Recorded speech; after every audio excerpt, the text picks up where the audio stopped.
Good afternoon, guys.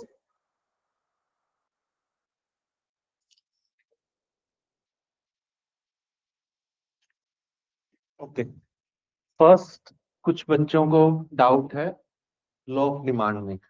Law वगैरह कुछ नहीं है, सिंपल वर्ड्स में समझो, ठीक है? चले। अगर किसी चीज की डिमांड राइज होती है, अगर किसी चीज की डिमांड राइज होती है, व्हाट विल हैपन? सब लोग भागेंगे, मुझे दे दो, मुझे दे दो, और बोली लगाएंगे। मंडी जाओगे, बोली लगती है। कोई 100 रुपए बोलेगा, कोई बोलेगा 150 दे दो, 150 में दे दो मेरे को। तो प्राइस ऊपर चला गया।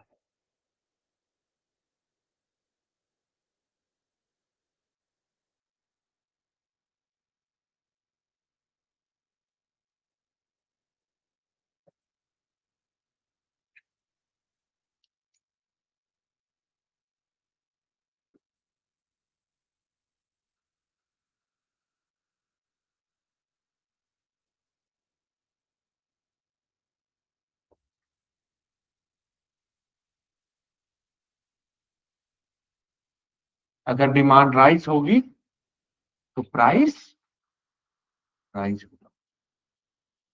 मगर उल्टी चीज है, जब सेल लगती है कपड़े ज्यादा बिकते हैं कि प्राइस राइज होता है तब कपड़े ज्यादा बिकते हैं? अगर प्राइस डाउन होता है तो डिमांड ज्यादा होगी कि कम? ज्यादा। ठीक है, कल मैंने जो डायरेक्टली प्रोपोर्शनल बोला था वो डिमांड के अकॉर्डिंग बोला था, इसके अकॉर्डिंग था, ये नहीं। ठीक है, this is true. Got it? बात समझ में आई कि नहीं आई? अपोजिट, अब हम ये देख रहे हैं पहले क्या चीज बढ़ रही है। अगर पहले डिमांड बढ़ रही तो हमेशा प्राइस राइज होगा, हमेशा। ठीक है, accept in the cases of कुछ छोटे मोटी चीजें हो सकती है, otherwise this is true for everywhere in every sector. But the law of demand states that the price is the constant. Means हम लोग को price सुनो सुनो, हाँ हाँ मैं समझ गया। अगर मैं एक टाइम पे किसी दूसरी चीजों को लेता हूं तो बाकी चीजों को कांस्टेंट रख देता हूं, ठीक है? You are talking to me in theoretical sense, I am not telling you in theoretical sense. नहीं है, वो काम नहीं होगा ना उससे। अभी आज हम इन्फ्लेशन पढ़ेंगे, ऐसे ही देखना है डायरेक्ट, उससे ज्यादा अच्छे से समझ में आएगा। ठीक है, law of demand tells you the relation between price and demand. ठीक है, ये दो रिलेशन है।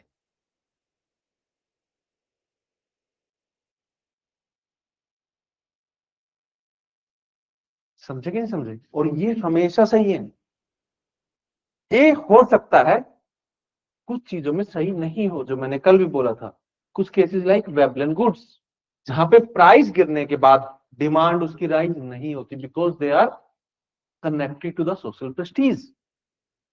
बट ऊपर वाला हमेशा सही है, हमेशा। अगर डिमांड नीचे गिरेगी तो प्राइस गिरेगा हमेशा। बट अगर किसी चीज का प्राइस बढ़ता है तो उसका डिमांड कम होता है।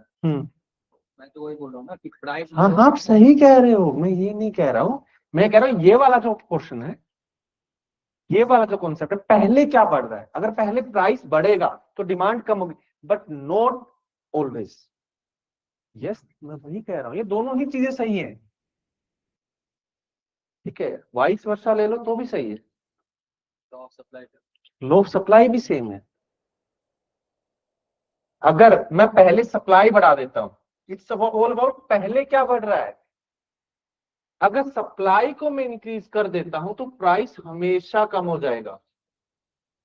बट अगर मैं पहले प्राइस को बढ़ा देता हूं इट्स ऑल अबाउट, अगर आप you are looking from the manufacturer point of view तो हमेशा सप्लाई बढ़ जाएगी।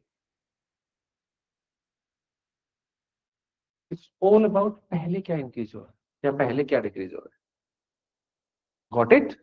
पूंछ कहां पे पकड़ रहे हो बंदर की, बस इतना सा खेल। Sir, in the bookish language and all on the भूल Netflix. जाओ बुकिश, भूल जाओ नेटफ्लिक्स सब, दिस इज करेक्ट। ठीक है, बट सर मतलब मैं बोल रहा हूँ बस कि इसके बुकिश लैंग्वेज में वो साइड नहीं लिखा गया, वो बस प्राइस से कंपेयर कर रहा है सारी चीजों।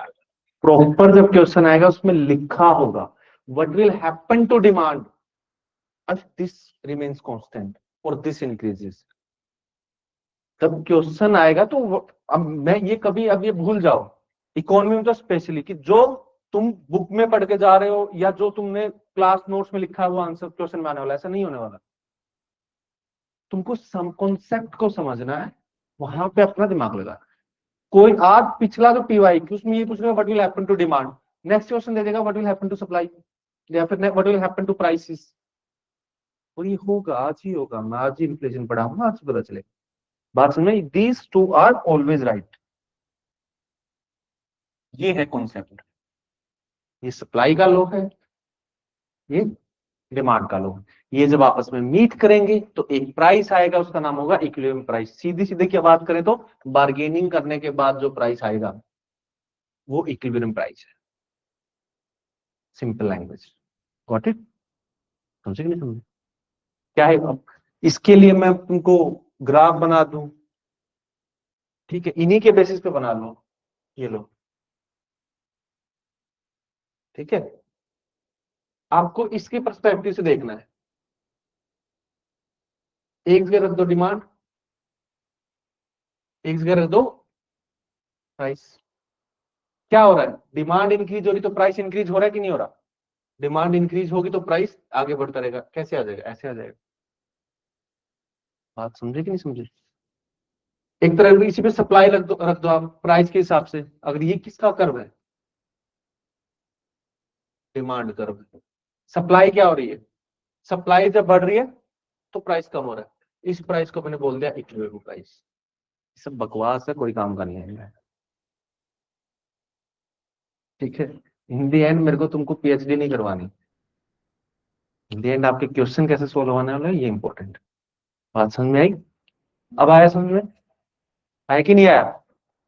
क्वेश्चन देगा क्या, वो पूछेगा डिमांड पे क्या फर्क पड़ेगा, सप्लाई पे क्या फर्क पड़ेगा, या वो ये पूछेगा प्राइस पे क्या फर्क पड़ेगा। आपको बस ये देखना है। Got it? और ये भी मत देखो, समझो, कॉमन सेंस लगाओ।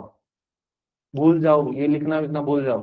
कॉमन सेंस की बात है। अगर किसी चीज का प्राइस ड्रॉप होगा, सेल्स लगेगी तो ज्यादा लोग खरीदेंगे ना। आसपास देखो अपने इकोनॉमी को। Got it? या फिर आप अगर मैन्युफैक्चरर हैं, प्राइस इंक्रीज हो गया तो आप फायदा उठाने के लिए सप्लाई बढ़ा दोगे। But at the same time अगर आप खरीदने वाले का आप कंज्यूमर है और आपको दिख रहा है कि सप्लाई बढ़ी हुई है तो प्राइस ड्रॉप होंगे। If you come from farmer community, आपको और अच्छे समझ में आता होगा ये बात। बताओ, it's called a Kobe phenomena.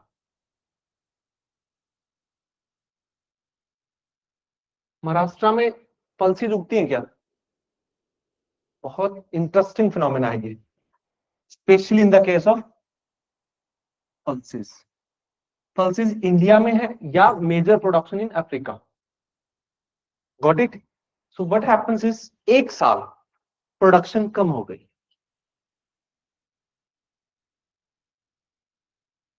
Production decrease हो गई, तो सप्लाई क्या होती है?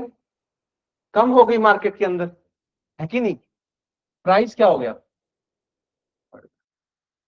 होना क्या चाहिए? इस टाइम पे तुम गवर्नमेंट में हो, तुमको क्या करना होगा? अरे एक 6 महीने लगेंगे उसके लिए, हल थोड़ा ना चलाओगे। इस टाइम पे क्या करोगे? आज के आज import, will allow the import from the Africa. बात समझ में आई? एक और चीज बताता हूं, इंटरेस्टिंग चीज। ये सारा डेटा गवर्नमेंट के पास ऑलरेडी होता है। पटवारी वटवारी का नाम सुना? उनके पास ऑलरेडी डेटा होता है कि कहां पे क्या प्रोडक्शन हो रही है। whenever the sowing सीजन जब होता है ऑलरेडी उनके पास पूरा डेटा होता है, they just need to give it to the ministry। तो तुमको 3 month 4 month before hand you know कितना प्रोडक्शन होने वाला है। तो एट दैट टाइम तुमको क्या करना चाहिए, कॉमर्स मिनिस्ट्री को बोलना चाहिए कि भाई साहब इंपोर्ट खोल दो। मगर इंडिया वाले इतने एफिशिएंट नहीं है ना, तो प्राइसेस राइज कर जाते हैं, उसके बाद इंपोर्ट इंक्रीज होते हैं, प्राइसेस कूल डाउन हो जाते हैं। लेकिन ये होने में टाइम लग जाता है। फार्मर्स को क्या लगेगा, पल्सेस के फार्मर को प्राइस अच्छे मिल रहे हैं, but they will do in the next season, वो भाग से बढ़ा के पल्सेस की सॉविंग कर देंगे। अगले साल क्या हुआ, प्रोडक्शन इंक्रीज हो गया, फिर क्या होगा, सप्लाई बढ़ गई, फिर क्या होगा, प्राइस विल, ऐसा नहीं कि नीचे हो जाएंगे, price will crash. Crash farmer देखा ना, कई बार आता है कि लाइक टोमेटो ऑनियन सड़कों में फेंक रहे हैं, क्योंकि वो प्राइस क्रैश हो जाते हैं। उनको मंडी तक लेके आने के लिए जो प्राइस लग रहे हैं वो ज्यादा है, प्राइस विल क्रैश। होना क्या चाहिए था इस टाइम पे। और ये प्राइस सिर्फ इसलिए क्रैश नहीं होते कि प्रोडक्शन इंक्रीज हुआ है। कुछ गंवार मिनिस्टर्स होते हैं, या आप लोग आईएएस बनने के बाद, ठीक है, सेक्रेटरी लेवल तक पहुंचोगे, तुम्हारे पास डेटा है प्रोडक्शन इंक्रीज होने वाला है, आपको क्या करना चाहिए, एक्सपोर्ट ओपन करना चाहिए, इंपोर्ट बंद। लेकिन पिछली साल वाला तो इंपोर्ट खुला हुआ है और कोई ध्यान ही नहीं देता। कौन सफर करता है, फार्मर।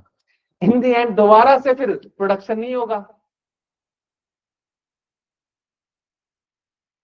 को बोलते हैं cobweb phenomena. What do you mean by cobweb, मकड़ी का जाल। मकड़ी के जाल में कौन फंसा हुआ है, farmer. And this is true, ये मेरा वर्ड नहीं है कोबवे फिनोमेना, ये इकोनॉमिक सर्वे का वर्ड है। सो इट्स ऑल अबाउट आप किसके पर्सपेक्टिव से देख रहे हैं। ठीक है, बात समझे कि नहीं समझे। इसीलिए ये सारी बातें मैं बाद में बताने वाला था, पर अभी बता देता हूं। इसीलिए farmers are demanding MSP. What is MSP, minimum spot price. Minimum spot price before sowing season होता है। सोविंग करने से पहले अनाउंस करना पड़ेगा गवर्नमेंट को, उसके हिसाब से farmer will take decision, should they sow this crop और नॉट। बात समझ में आई कि नहीं आई, so that they won't be in cobweb phenomena, but that's not the right way। Demanding MSP I don't think right way है। होना क्या चाहिए, हमारी गवर्नमेंट को इतना एफिशिएंट होना पड़ेगा, जिस दिन एक बार भी ऐसा हो तो अगली बार वो मिनिस्टर एमएलए क्या, एक म्यूनिसिपैलिटी का चुनाव भी नहीं जीतना चाहिए। तो ऐसा होता नहीं है ना, हम वोट नहीं करते इन सब बातों पे। कभी देखा है ऐसा एक बार ऑनियन के प्राइस क्रैश हो गए, या टोमेटो के प्राइस बहुत ज्यादा राइज हो गए और किसी मिनिस्टर ने रिजाइन कर दिया हो, किसी ने डिमांड भी किया है। नॉट दे हु आर कल्प्रिटिस, अस, चोर हमारे अंदर है। ठीक है, अब बात हो गई ये। इन द एंड मतलब समझाने का मतलब क्या है, ये चारों ही चीजें समझ में रखनी है, मगर याद नहीं रखनी, कॉमन सेंस लगाना है। गॉट इट, ऑल अबाउट आप कहां खड़े होके क्या देख रहे हैं, क्योंकि क्वेश्चन थोड़ा सा घुमा के दे देगा और तुम फेल हो जाओगे। रट्टा नहीं मारना है, रट्टा मारना तो तुम्हें लो ही बता देता, बुक में ही लिखा हुआ है वो। हमसे रट्टा नहीं मारना है बिल्कुल भी, कॉमन सेंस लगाना है बिल्कुल। ठीक है, हो सकता है मेरे साथ, मैं कई बार बोलते बोलते यहाँ पे बोलते लिखते टाइम मैं आगे का सोच रहा होता हूँ कि नेक्स्ट मेरे को भी क्या करवाना, तो कई बार मैं गलत भी लिख देता हूँ या गलत प्रोनाउंस कर देता हूँ, तो उसके लिए माफी मांग लो। मैं कौन सा हरियाणा से हूँ। ठीक है, ठीक है, समझे कि नहीं समझे? अब बताओ क्या डाउट है। मैन्युफैक्चरिंग में डिफरेंट चीज होती है। Got it? It's all about आप कहां पे खड़े होके क्या देख रहे हैं, कौन से सेक्टर की बात कर रहे हैं। फॉर एग्जाम्पल मैं इसकी बात करूं,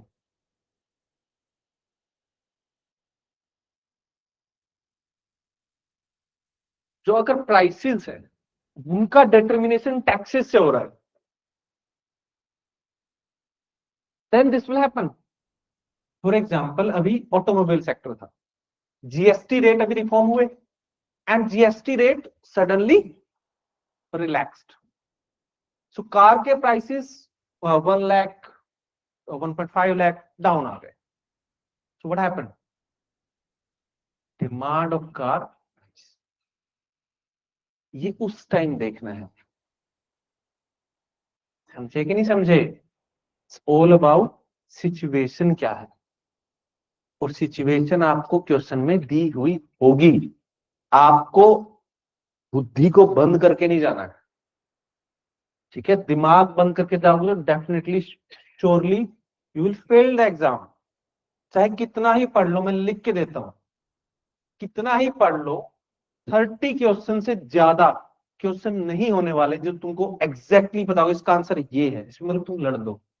मैं ऐसा होता था जब मैं एग्जाम देता था, इसका तो आंसर यही होगा, दोस्तों से लड़ दे, ऐसे 30 से ज्यादा नहीं होने वाले। इन दी एंड बाकी क्वेश्चंस आपको दिमाग लगा के लॉजिक से सोल्व करने हैं, एंड दैट आधे से ज्यादा क्वेश्चंस का आंसर क्वेश्चन में ही होता है, थोड़ा सा बस निकालना होता है वो। समझे कि नहीं समझे? ये है लॉ ऑफ डिमांड, ये है लॉ ऑफ सप्लाई, एसेंस उसका ये है, एग्जैक्ट वर्डिंग नहीं बता रहा। Got it? अब बताओ क्या दिक्कत है, अरे बताओ।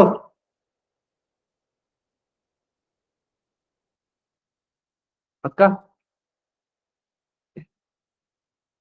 समझे कि नहीं समझे? अब मैं गुस्सा नहीं हो रहा हूँ। गुस्सा कर रहे हो? मतलब मैं ये कहना चाह रहा हूँ कि इसको रट्टा मत मार लेना, ये कि आप सोचोगे ये 4 लाइनें में रट लूंगा और काम हो जाएगा। No, that will not happen. Common sense, economy is all about common sense, कोई साइंस नहीं है ये, ठीक है? It's all about human behaviour, ठीक है? ऐसा फिजिक्स के लॉ नहीं है, ये है तो यही होगा, बॉल को ऊपर फेंका तो नीचे ही आएगी, ऐसा नहीं होने वाला। लॉट ऑफ थिंग्स, अब इसलिए मैं कह रहा हूँ बहुत सारी चीजें तो अभी भी चेंज ही हो रही हैं।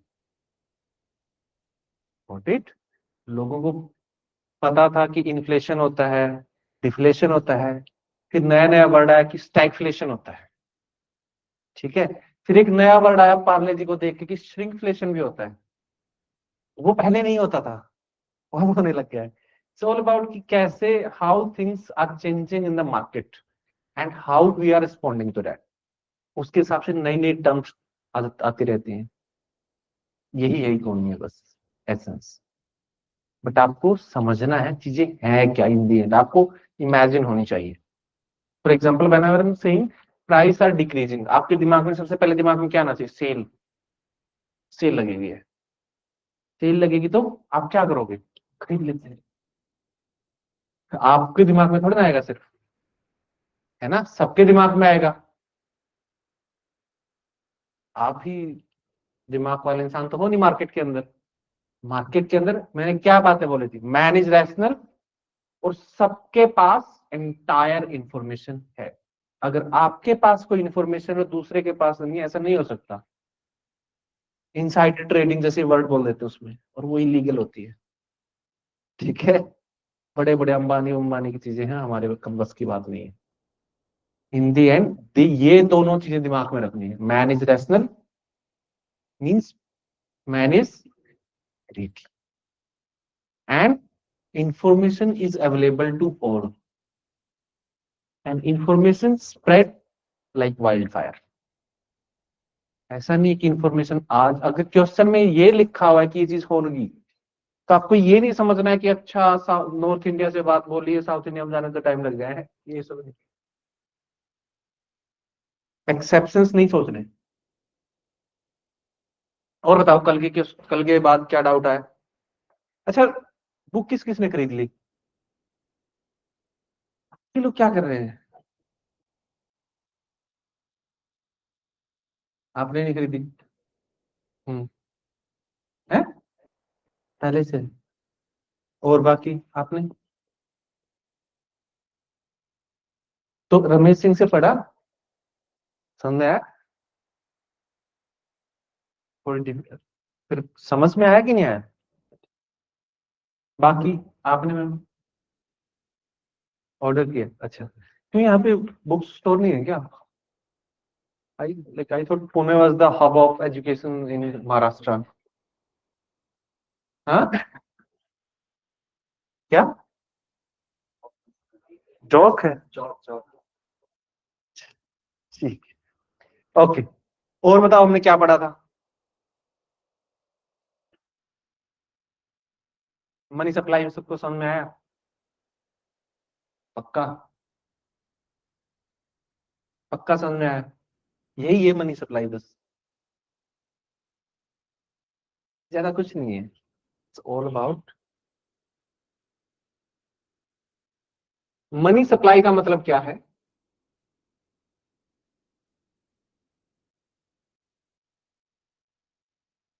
What people think. क्या? कि how much money is in the market.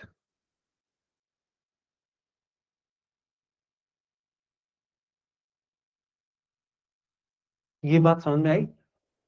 It's not actual amount of money, it's how much people are thinking the money is in the market. यही था ना? क्या था? 100 रुपए दिए बैंक को, उसने 10 रखे, 90 लैंड कर दिए। एक्चुअल अमाउंट तो मार्केट में 100 रुपीज ही है, ठीक है? But because you are thinking 100 है और ये इसके पास तो है ही हाथ में, इसके तो पैसा, तो मनी सप्लाई क्या हो गई? It's about what people are thinking, and money in circulation is a different thing. Money in circulation means printed money, ठीक है? बात समझ आई कि नहीं आई? प्रिंटेड मनी कितनी है? Only 100 rupees. These two things are different. अरे बात समझ में आई कि नहीं आई? आई? आई ना? ठीक है, तो अब बात करते हैं मनी सप्लाई के इंक्रीज होने पे किस पे क्या असर पड़ेगा, किन की चॉइसेस पे क्या असर पड़ेगा, तुम मुझे बताओगे। एक है हाउस होल्ड, एक है एंटरप्राइज।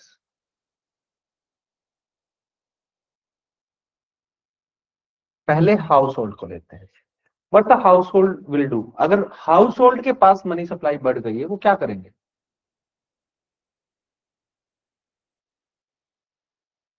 शॉपिंग करेंगे,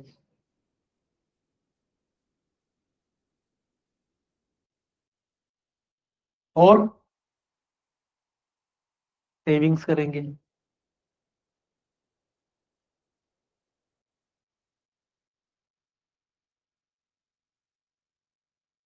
यहां तक बात ठीक है?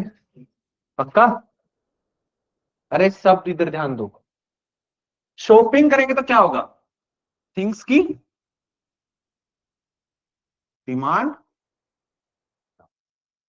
अगर डिमांड इंक्रीज हो रही है, अचानक से प्राइस बढ़ेंगे, और फैक्ट्री वाले को लगेगा कि मेरी चीजों की डिमांड इंक्रीज हो, that means he will produce more ना। आप मान लो आप क्या बनाने बेचने वाले हो, मान लो आप ये रिमोट बनाते हो, अचानक से लोग ज्यादा खरीदने को आ गए, तो आप इसकी प्रोडक्शन बढ़ा दोगे कि नहीं बढ़ा दोगे? पैसा तो चाहिए आपको। अगर आप बहुत ही ज्यादा ग्रेडी हैं तो आप थोड़ा सा स्कैर्सिटी होने देंगे इसको,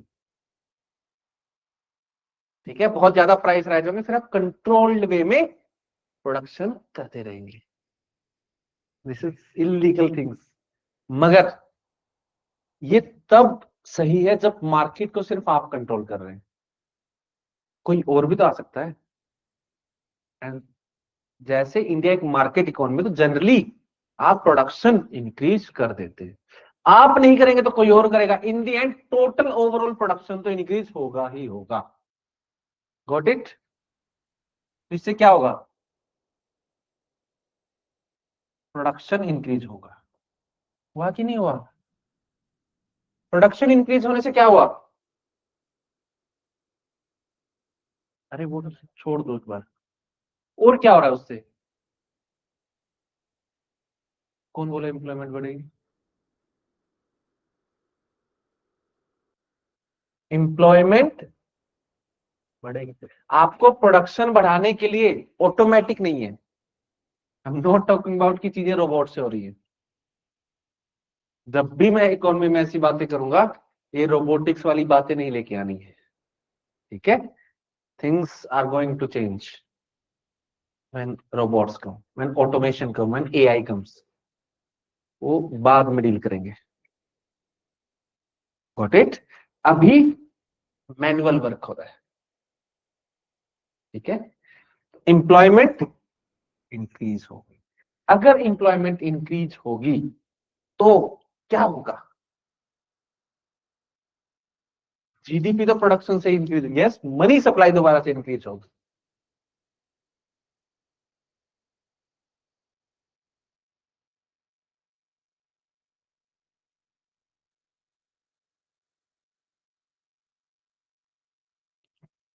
साइकिल हो गया ना?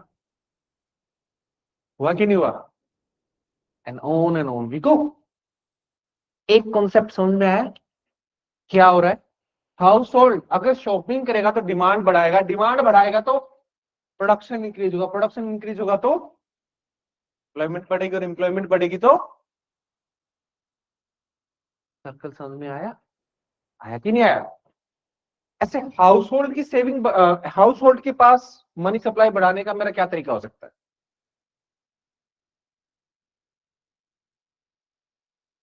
या तो रुपए बांट दूं, हाँ, यस, टैक्स को कम कर दूं, या लोन दे दूं, इजी लोन दे दूं, है ना? हाउस होल्ड लोन की इंटरेस्ट रेट कम कर दूं, है कि नहीं? पर्सनल लोन की इंटरेस्ट रेट कम कर दूं, अरे है कि नहीं? यही है ना? इससे ज्यादा कुछ नहीं होने वाला। और पैसा कहां से आ जाएगा, है ना? बैंक से। हाँ, वो लोन वाला हो गया ना, ठीक है? जीनी नहीं बैठा कहीं पे सुमंत्र से पैसे दे देगा, ऐसा नहीं होने वाला। यहां तक बात सुन में आई? अब ये तो बात तब थी जब आप, जो आपके पास पैसे आ रहे हैं उनको खा रहे हो। अगर आप थोड़े से ज्यादा समझदार समझदार है, अगर आपकी फर्स्ट थिंग फ्यूचर के लिए है, what will you do? Save दो तरीके से होता है। सेविंग्स एक तो होगी आपने बैंक में जमा कर दिया, बैंक में गए तो अब दोबारा से मनी बैंकिंग सेक्टर में चलेगी, वहां का खेल हमें पता है। दोबारा से मनी सप्लाई बढ़ जाएगी, उससे बाद में बढ़ेगी, बैंक फिर मनी सप्लाई बढ़ा देगा। ये बात समझ आई? दूसरा तरीका क्या है? आप कैश सेविंग करते हो, दादी अम्मा वाली, है ना? यही करते थे ना दादी अम्मा, रख के बैठे रहते। इसका कुछ नहीं होने वाला, ठीक है? इस पैसे से कुछ नहीं होने वाला। दिस इज अनप्रोडक्टिव एसेट और unproductive saving in the economy, and The government, neither government nor the banking sector nor the industry likes it. जो तुम घर पे कैश रख के बैठे रहते उसका कोई फर्क नहीं पड़ने वाला, देश को कोई फर्क नहीं पड़ने वाला उससे, समझ में आई?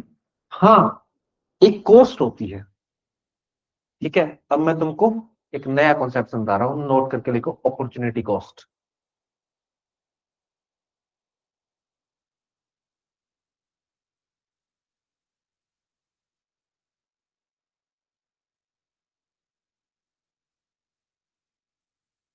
लिखो, the money forgone, opportunity cost is money forgone,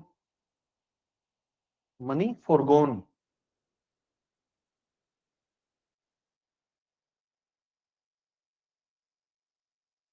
money forgone, छोड़ दिया आपने। When you are not taking, when you are not taking a productive opportunity, simple definition है ये। when you are not taking a productive opportunity, example के साथ बताता हूं, तुम सब लोग यहां पे बैठे हो, है ना, है कि नहीं? अगर तुम सब लोग जाके जॉब करते तो एटलीस्ट 50,000 की, चलो ज्यादा बोल दिया, ठीक है, मान लो 10K, ठीक है, 10,000 की जॉब तो पर मंथ ले ही लेते, चाहे पकोड़े बेच लेते। एक तरीके से मैं सोचूं तो तुम्हारा तो नुकसान हो गया ना, है कि नहीं? हो रहा है कि नहीं हो रहा? यूपीएससी की तैयारी कर रहे हो जो, क्योंकि तुम, इसी को बोलूंगा मैं अपॉर्चुनिटी कॉस्ट, इसी बात है। या फिर ऐसे हो कि तुम्हारे पास दो इंटरव्यू थे, एक दिल्ली में था, एक पुणे में था। पुणे में जॉब मिल रही थी तुमको 50,000 की पर मंथ, और दिल्ली में मिल रहा था 1 लाख की पर मंथ। तुमने सोचा दिल्ली जाके क्या करूंगा, बहुत पोल्यूशन है, गंदा, छी, पुणे में घर के पास रहूंगा, घर वालों के हर सैटरडे संडे घर वालों के पास जाऊंगा, इट विल बी गुड। तो आपने ये जॉब चूज कर ली, तो तुमने जो 50,000 फोरगोन किए हैं, called opportunity cost. The money forgone when you do not take a productive opportunity, as simple as that. बात समझ में आई? तो यहां पे अपॉर्चुनिटी कॉस्ट तो दिक्कत है ना, है कि नहीं? The government and banking sector would like if you would have not saved it in cash but in banking savings। अब कुछ समझ में आया मोदी जी ने कौन सी स्कीम चलाई थी, कौन सी अच्छी स्कीम चलाई थी इस चीज को दूर करने के लिए? जनधन योजना। जो फ्री में खाते खोले थे, ऐसे ही नहीं खोले थे, आपका बैंक अकाउंट होगा तो शर्माते हुए 500 रुपए तो डाल ही दोगे, लेकिन चलो 100 रुपए डाल दिए, 55 करोड़ के आसपास, नहीं 55 करोड़ नहीं, I don't know, I think exact number मेरे पास नहीं है, मगर it was in about 50 crore accounts थे। कितना पैसा चला गया, समझ में आया? वो पैसा जो तुम जेब में रख के बैठते, कुछ नहीं करने वाले थे, इन the and that went into the banking system, increase the money supply.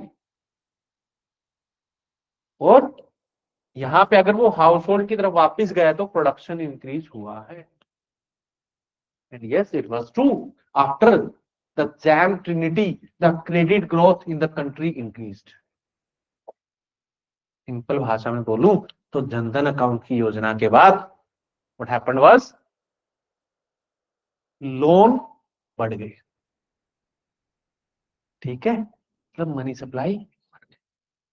इतनी सी बात समझ में आई? अरे आई कि नहीं आई? यही बात थी।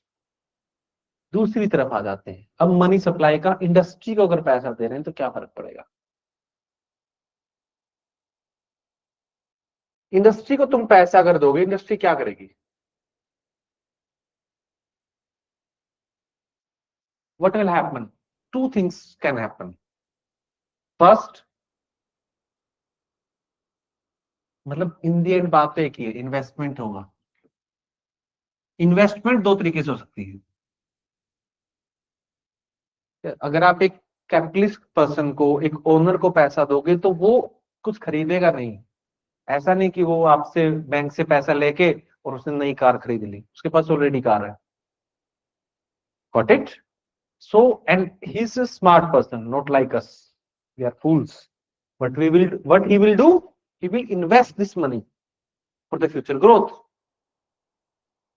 Investment कैसे होगा? How it will happen? हाँ, diversify his business वगैरह वगैरह कुछ भी होगा। In the end, या तो he will expand his business.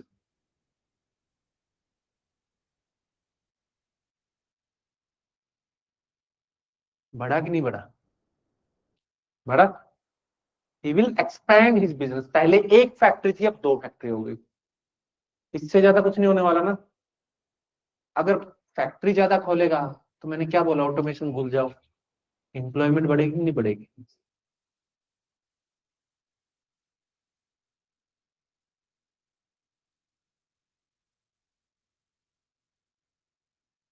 और फिर वापस money supply.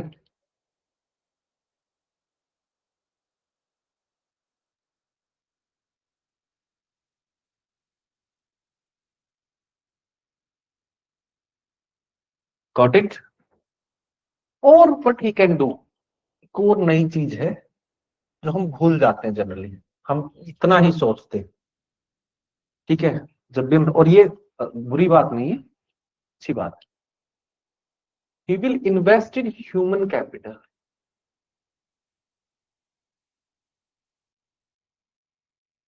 He will train his employees. अगर ह्यूमन कैपिटल में इन्वेस्ट करेगा तो क्या बढ़ेगी? प्रोडक्टिविटी।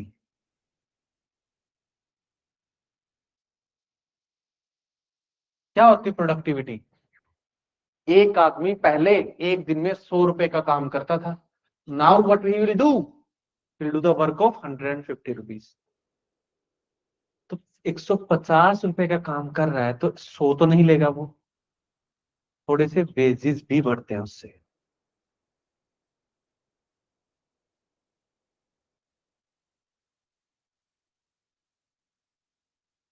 एक अनस्किल्ड लेबर जो पैसे लेता है, एक स्किल्ड लेबर उससे ज्यादा पैसे लेता है कि नहीं लेता? ये तो पता है ना। मजदूर जितने पैसे लेगा, प्लम्बर उतने पैसे लेता है क्या सेम 1 घंटे का काम करने के? नहीं लेता ना, ज्यादा लेता है ना। अरे सिंपल है कि नहीं है? तो ये बात समझने में कोई दिक्कत है? तो वेजेस बढ़ गई मतलब सैलरी बढ़ गई, मतलब सिलाई बढ़ गई। घूम फिर के कहाँ चले गए? वहीं आ गए।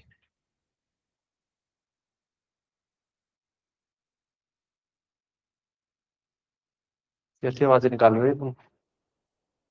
ठीक है, बात समझ में आई? अरे आई कि नहीं आई? ये गेम समझ में आया? एंटरप्राइज के पास मनी सप्लाई बढ़ाने के लिए गवर्नमेंट क्या करेगी? सब्सिडी दे देगी और टैक्सेस कम कर देगी। टैक्सेस कैसे? टैक्सेस इनडायरेक्ट हम देते हैं, जीएसटी तुम देते हो, अंबानी नहीं देता। ठीक है, हाँ जीएसटी इनडायरेक्ट टैक्स सबके ऊपर होते हैं। मतलब अगर वो कुछ खरीद, अगर चिप्स वो खरीद रहा है तो वो भी देगा, वो अलग चीज है। चिप्स बनाने वाली कंपनी नहीं देगी। Indirect taxes are borne by us. Direct tax जो हम इनकम टैक्स बोलते हैं इंडिविजुअल को, एंटरप्राइज में कॉर्पोरेट टैक्स बोलते हैं उसको। Got it? या प्रोडक्शन टैक्स होता है, एक्साइज ड्यूटी होती है, वो सब चीजें। इन द एंड प्रोडक्शन टैक्स या कॉर्पोरेट टैक्स कम कर देंगे। That's what Modi government is doing. समझे कि नहीं समझे? सब्सिडी कैसे सब्सिडी देते हैं? Production link subsidy, PLI scheme चलाई है। गेम समझ में आया कि नहीं आया? मनी सप्लाई का गेम समझ में आया कि नहीं आया? How it can impact the employment, how it can impact the production, how it can impact the demand, investment, everything. Got it? समझे कि नहीं समझे? If you are a prime minister और आपको किसी सेक्टर के अंदर इन्वेस्टमेंट बढ़ानी है तो आप क्या करोगे? उस सेक्टर के अंदर मनी सप्लाई बढ़ा दोगे। Got it? तो बैंकिंग सेक्टर जब बढ़ाऊंगा तब बताऊंगा कि उस सेक्टर के अंदर मनी सप्लाई कैसे बढ़ानी होती है, हाउ इट कैन हैपन। समझे कि नहीं समझे? अगर आप प्राइम मिनिस्टर हैं और आप चाहते हो कि इस सेक्टर का ग्रोथ हो, क्यों? क्योंकि इसमें एम्प्लॉयमेंट ज्यादा है, like textile sector, what you will do, you will give subsidy to that sector. क्या हुआ इतनी लेट क्यों? बस ही नहीं थी, कहां से आते हो इतना? अब समझ, अखबार पढ़ते हो, न्यूज़पेपर पढ़ते हो, समझ आता है ना, इस सेक्टर को सब्सिडी दे दी, क्यों दी जाती है? समझ में आया? आया कि नहीं आया? लास्ट टाइम का बजट के टाइम पे टैक्स रेट कम कर देते, क्यों किए थे? समझ में आया? नॉट अल्ट्रुइस्टिक मोड, तुम्हारे लिए नहीं किया था वो, मान, ठीक है? Proper even economic survey gave this perspective, ठीक है? होती है, बाद में बताऊंगा कि जो एक सिंपल वर्ड्स में बताऊं तो जब लो इनकम हाउस होल्ड की पास को पैसा दिया जाता है, what they will do, they will not invest, they will do shopping, ठीक है? और जब high income tax, high income bracket के जो लोग हैं उनको टैक्स एग्जेम्पशन दिया जाता है, उनको पैसा दिया जाता है, they will not do shopping, they will invest. इसलिए नीचे के लोगों को टैक्स में राहत देना इज गुड। समझे? समझे कि नहीं समझे? बुझे? ये बात समझ में आई? मनी सप्लाई का चैप्टर यहां पे खत्म करें, वो तो हो गया। नेक्स्ट चैप्टर लिखो।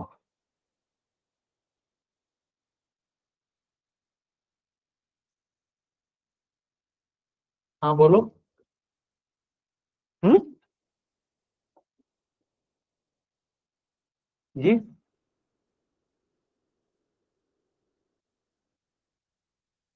उतार लो इसका, ऐसे छाप लो, ठीक है? ताकि तुमको समझ में आए, और एक से ज्यादा पेन यूज करो जैसे मैंने किए हुए हैं, ताकि ऐसे एकदम रिवीजन कर देते ये ना समझाए कि क्या कर दिया है मैंने ये, ठीक है? पता चला खुद की कॉपी खुद ही समझ में नहीं आ रही है। हाँ हाँ, लो फोटो खींच लो।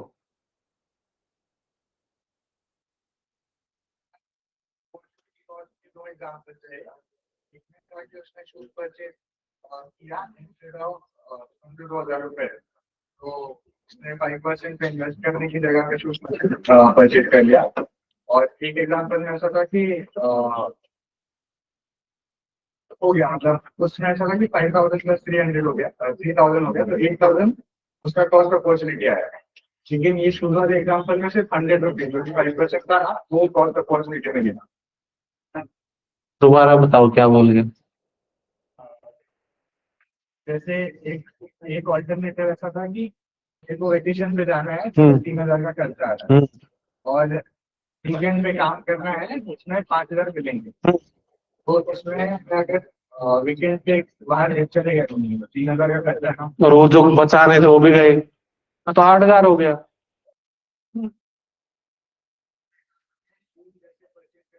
हम्म, तो परचेज कर लिया और 5% पे इन्वेस्ट नहीं किया पैसा। क्योंकि वो तो एसेट है ना, वो जो आपने इन्वेस्ट कर रहे थे बस वही आएगा, एसेट से जुड़ गए ना। आपको, मान लो आपके पास 100 रुपए थे, आपको इन्वेस्ट करते तो 110 रुपए हो जाते, आपने 100 रुपए का कुछ खरीद लिया, तो आपका जो इंटरेस्ट 10 रुपीज है वही अपॉर्चुनिटी कॉस्ट है। अरे शूज तो आपके पास है ना, फेंक थोड़ा ना दिए, खा नहीं गए वो, that's a real asset, tangent asset है वो। अगर वो खा जाते, कंज्यूमेबल गुड्स, रुको,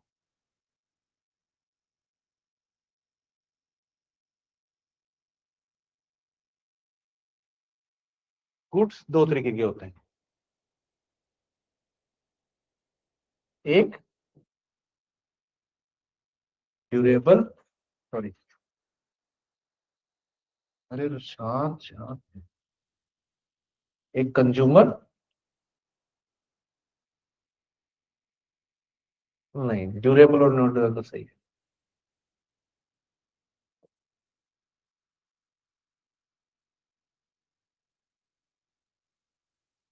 non durable, non durable means immediate consumption. Durable goods भी दो तरीके के होते हैं, एक हाउस होल्ड के लिए और एक इंडस्ट्री के लिए।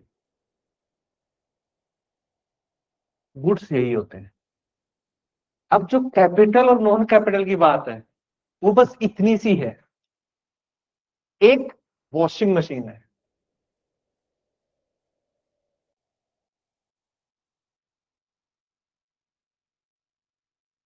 उसको तुम हाउस होल्ड में अगर यूज कर रहे हो, that's not a capital good. लेकिन इस वॉशिंग मशीन से तुमने लॉन्ड्री खोल ली, दैट्स अ कैपिटल गुड। ठीक है, गैस चूल्हा है, गैस चूल्हा, तो you are using it in your own household, it's not a capital good. But you have opened a restaurant, that's a simple definition जो कैपिटल एंड नॉन कैपिटल की है बस इतनी सी ही है, क्या, जिससे कुछ पैसा हो, फायदा इकोनॉमिक्स में पैसा है।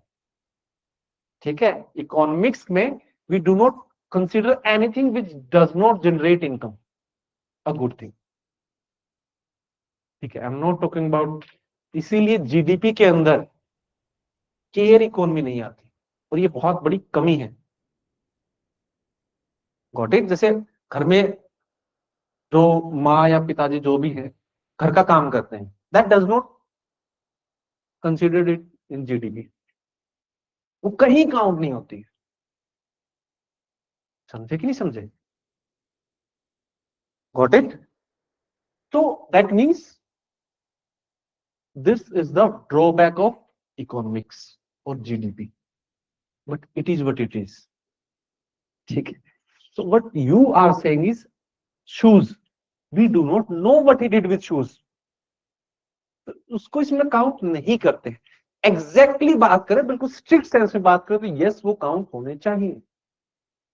If you have consumed it, although they are durable goods, मगर हाउस होल्ड में कंज्यूमेबल है वो, उसने गुड्स, जूते लेके आया और उसने वो उठा के दे दिया किसको, तो एक शादी वाले को, शादी वाले करते हैं ना जूते रेंट पे देते हैं, वो रेंट पे देने लग गया, then it's a capital asset. We don't know वो स्टोरी, इसलिए काउंट नहीं करते। तो कई बार बुक्स वाले इतनी ज्यादा आगे की नहीं सोचते, बट इन दी एंड आपको अपॉर्चुनिटी कॉस्ट क्या है, सिंपल सेंस में क्या है, जो पैसे आपने गंवा दिए कोई अपॉर्चुनिटी ना लेके, वो क्या है, opportunity cost, the cost that have incurred due to revenue forgone because of not involvement in a productive activity.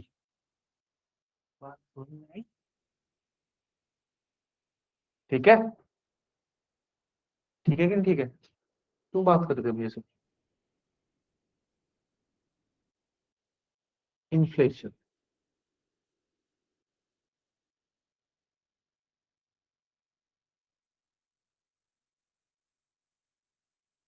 चलो इन्फ्लेशन तो आपको पता ही होगा, what is inflation? Price level of goods and services. Rise in and services. इससे पहले एक note लिखो,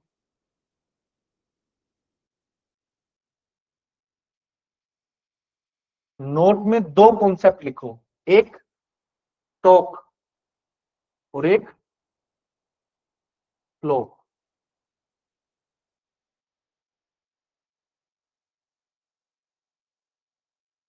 simple essence में स्टॉक वो एंटिटी है या वो चीज है that can be explained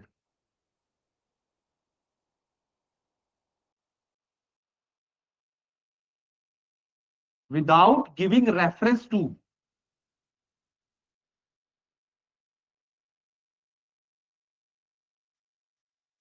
time.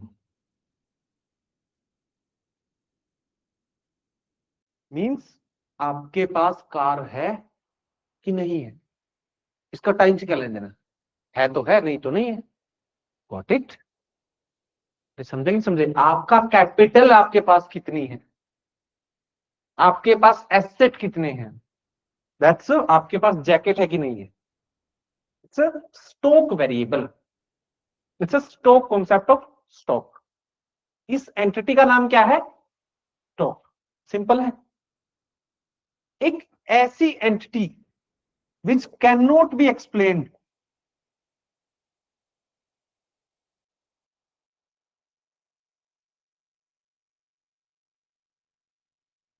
without giving reference to time. Example, आपकी 2 इंच हाइट बढ़ गई या 2 फीट हाइट बढ़ गई, क्या ये करेक्ट और कंप्लीट सेंटेंस है? आप बोलोगे कितने टाइम में? It means it does not make sense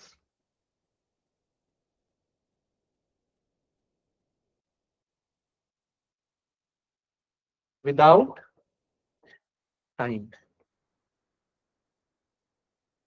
मैं बोलूं आपकी 10 या 1 फीट हाइट बढ़ गई, कितने में बढ़ी? 2 साल में बढ़ी, कोई बात नहीं। 1 महीने में बढ़ गई, शौक लगेगा, लगेगा नहीं लगेगा? है कि नहीं? So it does not make sense at all without giving reference to the time. ऐसी एंटिटी को बोलते हैं फ्लो वेरिएबल्स। इन्फ्लेशन क्या है? अब मेरे को डेफिनेशन दो दोबारा से इन्फ्लेशन की। बोलो क्या बोल रहे थे? Rise in prices of certain goods and services और in a fixed time period. Inflation does not make sense without giving reference to time. So inflation is a stock or flow. है ना? मैं बोलूं इन्फ्लेशन क्या है? Price का rise होना कितने दिन में? अगर 1 हफ्ते में 10% राइज हो गया तो बहुत बड़ी बात है, 10 साल में हुआ तो कोई फर्क नहीं पड़ता। Got it? समझे कि नहीं समझे? सो ये बात समझनी है। मेंस में कई बार ऐसी ऐसी चीजें लिखना जरूरी होता है, बाकी छोड़ देते हैं बच्चे, दिमाग नहीं लगाते, लेकिन ये बात इंपॉर्टेंट है। तो डेफिनेशन लिखो इन्फ्लेशन की। Inflation is sustained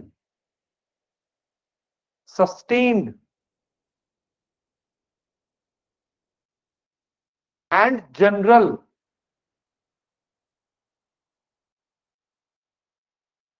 rise in prices of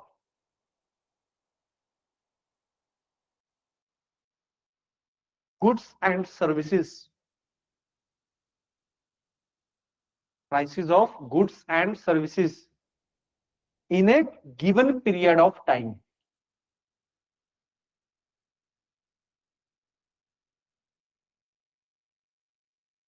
In a given period of time. ये बात समझ में आई है कि नहीं? अब लिखो टाइप्स ऑफ इन्फ्लेशन।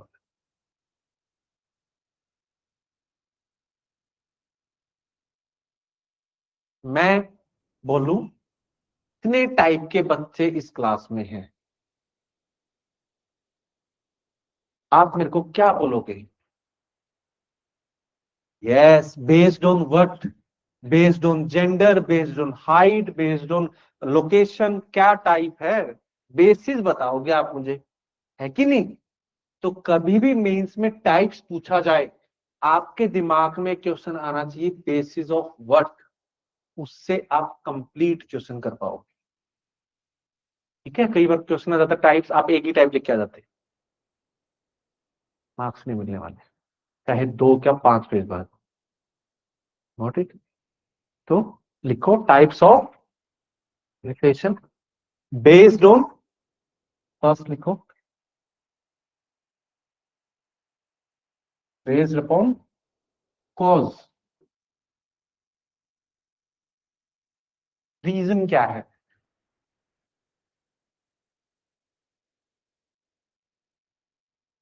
अभी तक जो तुमने पढ़ा, अभी तक जो तुमने पढ़ा उसका बताओ, उसके बेसिस पे कैसे कैसे किसी चीज का प्राइस बढ़ सकता है। डिमांड क्या? यस, फर्स्ट क्या बढ़ेगा? हाँ, तो डिमांड जैसे ही ऊपर जाएगा, डिमांड विल पुल इट, तो फर्स्ट क्या होगा? डिमांड पुल इन्फ्लेशन, है कि नहीं? First demand will rise, then it will pull it upward. Demand कैसे राइज होगी?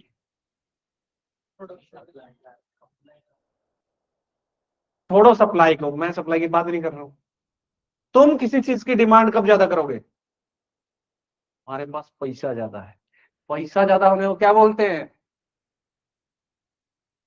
हाँ, क्या? मनी सप्लाई का इंक्रीज होगा। बात ठीक है।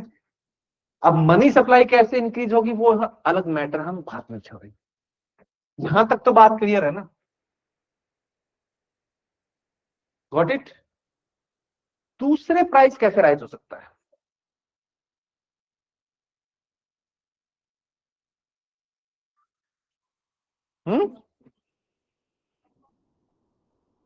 कॉस्ट, प्रोडक्शन ही कम, सप्लाई कम हो गई। ठीक है, सप्लाई कम हो गई तो प्राइस राइज हो जाए, उसको छोड़ देते हैं। और एक और कॉस्ट वाला कोई बोल रहा था, रॉ मटेरियल का प्राइसेस इंक्रीज हो गया, नीचे से चीजें आ रही है, रॉ मटेरियल का प्राइस ज्यादा हो गया तो it will push the prices upward, उसको क्या बोलूंगा मैं? Cost push inflation. इसी के अंदर सप्लाई साइड भी हम काम कर लेते हैं। बात समझ में आई? आई कि नहीं आई? कॉस्ट पुश और सप्लाई साइड बोले तो प्रोडक्शन कम है, तो सप्लाई हैज बिन डिक्रीज्ड। यहां तक कोई दिक्कत? बताओ, अरे बताओ, कोई दिक्कत नहीं है? कुछ और तरीके के इन्फ्लेशन होते हैं, इसको बोलते हैं हम क्या? Structural inflation. What do you mean bye structural inflation?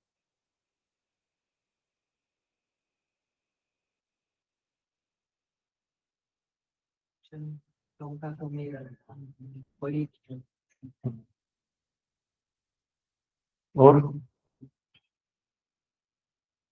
बताओ, वर्ड देख के क्या समझ में आ रहा है? इंफ्रास्ट्रक्चर इशू है, और इंफ्रास्ट्रक्चर इशू होने से क्या दिक्कत आ गई? प्राइस कैसे राइज हो सकता है? एग्रीकल्चरल का प्राइस बढ़ेगा, एमएसपी बढ़ रहा है। अरे नहीं नहीं, इंफ्रास्ट्रक्चर के इशू होने से कैसे प्राइस राइज हो सकता है?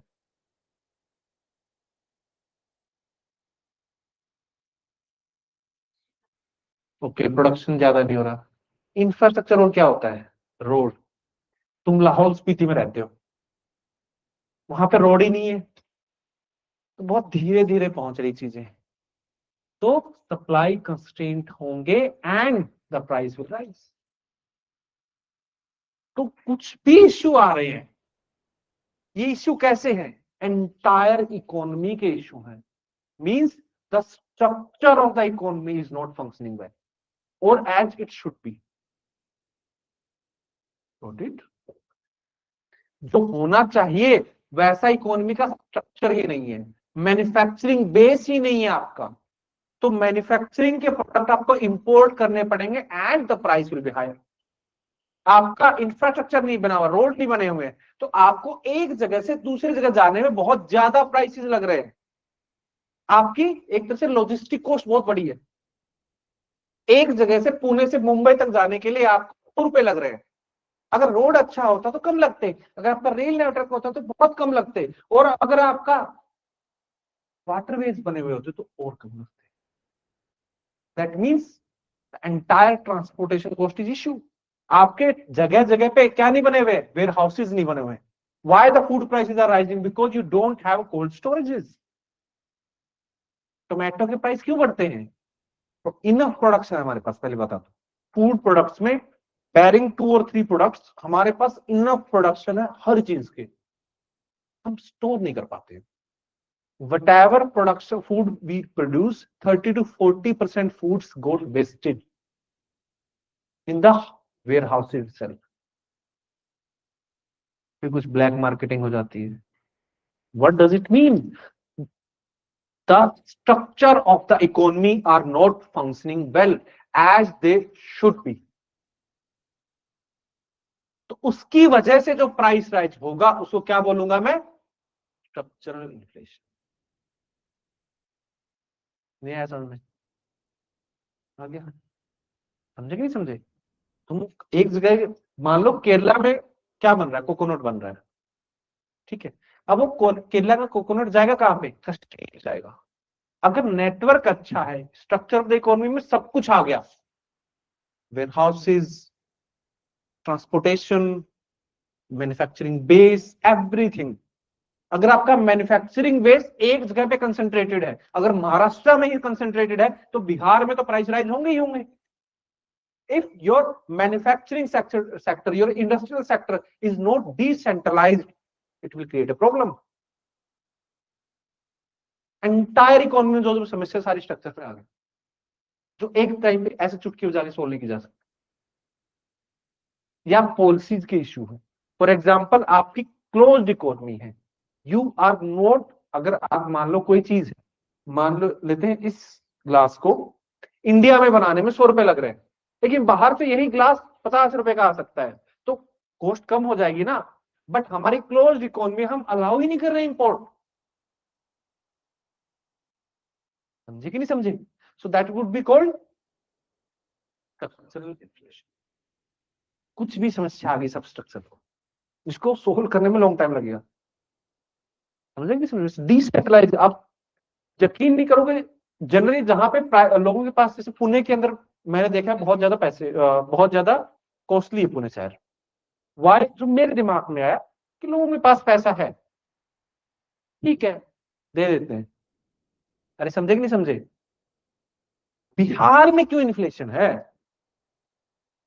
Why the prices in Bihar are rising? Believe me, मैं बिहार के लगभग हर कोने में घूम लिया हूँ, हर जगह इन्फ्लेशन बहुत ज्यादा है, क्योंकि वहां पे कुछ है ही नहीं। Not just Bihar, entire North East में प्राइसेस के राइज है। Why? Because of lot of transportation cost. अगर वहीं पे बन रही होती चीज तो कॉस्ट कम हो जाती, वहां पे वेयर हाउसेज होते, कॉस्ट कम हो जाती, वहां पे ब्लैक मार्केटिंग नहीं होती, कॉस्ट कम हो जाती, करप्शन नहीं होता तो कॉस्ट कम हो जाती। एंटायर थिंग इज, जो इश्यू है एंटायर इकोनॉमी के इश्यू है, वो क्या बोलेगा मैं? Structural inflation. Yes, natural things will be there. If you don't have the enough resources in your country, if your country is landlocked, you don't have access to the sea, So your transportation cost would be high. If you have enough waterways like USA, why USA is called destined land, dream बोला जाता है, क्योंकि एक तो vast land है, ठीक है, population शुरू से ही कम है, ऊपर से इनफ वाटरवेज है, वहां पे एक जगह से दूसरी जगह पे जाने के लिए आपको इनफ वाटरवेज है, वाटरवेज के अंदर आपको बहुत सस्ता पड़ता है, very cheap to transport via water. Same things happening in you can say China. China में भी वाटरवेज बहुत अच्छे से डेवलप्ड है, हमारे नहीं है. दैट्स वाई हमारा मैन्युफैक्चरिंग कॉस्ट बहुत ज्यादा है, लॉजिस्टिक कॉस्ट बहुत ज्यादा. अब मोदी जी के आने के बाद अच्छा हुआ है. आई रिमेम्बर जब फर्स्ट अटेम्प्ट था उस टाइम पे लॉजिस्टिक कॉस्ट 16% थी, और एकदम मैंने रटा हुआ था ये चीज, कहीं भी जाएगा ये तो कुछ भी कर ही दूंगा, कि हमारा गोल है 8% लेके आना है 16%. क्या कहीं करना है, मैंने आपको एम्प्लॉयमेंट बढ़ानी, लॉजिस्टिक कॉस्ट में डाल दो बंदे, ठीक है. आपको जीडीपी ग्रोथ करनी है, लॉजिस्टिक कॉस्ट कम करो. कुछ भी करना है, मैन्युफैक्चरिंग सेक्टर बढ़ाना है, लॉजिस्टिक कॉस्ट कम करो. Everything logistic cost, logistic cost. एक पॉइंट तो पक्का है, पॉइंट एक ही है, ऐसे पकड़ लो कान को, ऐसे पकड़ लो कान तो कान ही है, but it's about how you represent the words, how you represent the facts. For example, जैसे मैंने आपको आई थिंक पॉलिटी में भी बताया था, 14% विमेन है. अगर आपको गंदा दिखाना है तो रवांडा के साथ कंपेयर कर दो, है ना, 62% 14%, बहुत घटिया है. अच्छा दिखाना है तो फर्स्ट जनरल इलेक्शन से कंपेयर कर दो, 4% थी, नाउ इट्स अबाउट 14%. इंक्रीज हो गया है, कैसा भी इंक्रीज तो हुआ ही है. It's all about how you represent the data. तो स्ट्रक्चरल इन्फ्लेशन समझ में आया कि नहीं आया? अरे आया कि नहीं आया? ज्यादा फास्ट तो नहीं हो रखा मैं.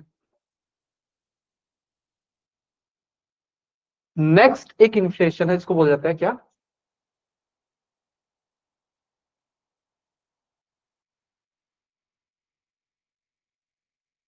Built in inflation. Got it? How it happens? It's a cycle.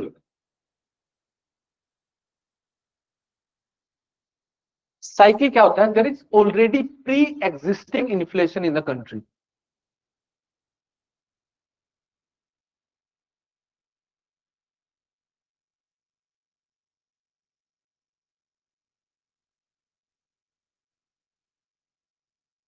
So what happens is workers cannot afford products.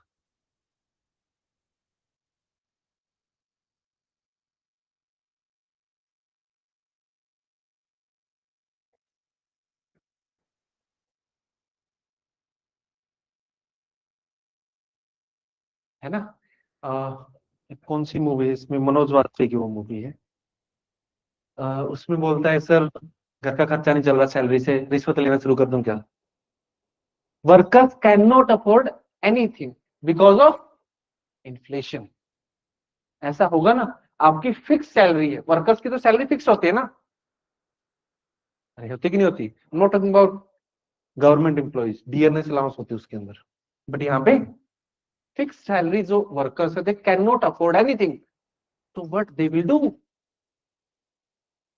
They will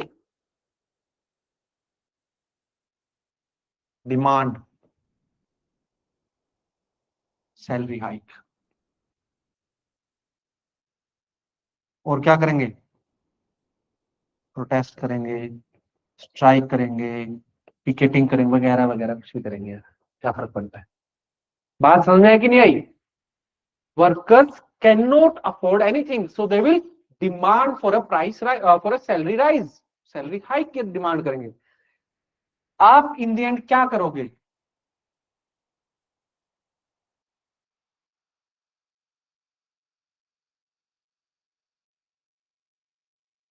employer will agree. होगा कि नहीं होगा? एग्री करेगा कि नहीं करेगा? करेगा ना. फिर क्या होगा?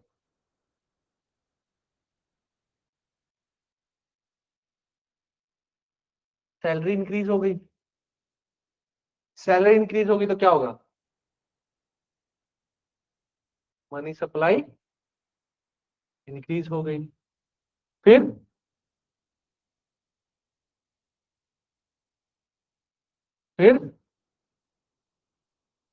प्राइस इंक्रीज हो गया। इस प्राइस इंक्रीज होने को, इस इन्फ्लेशन को मैं बोलूंगा क्या? रिलेटिव।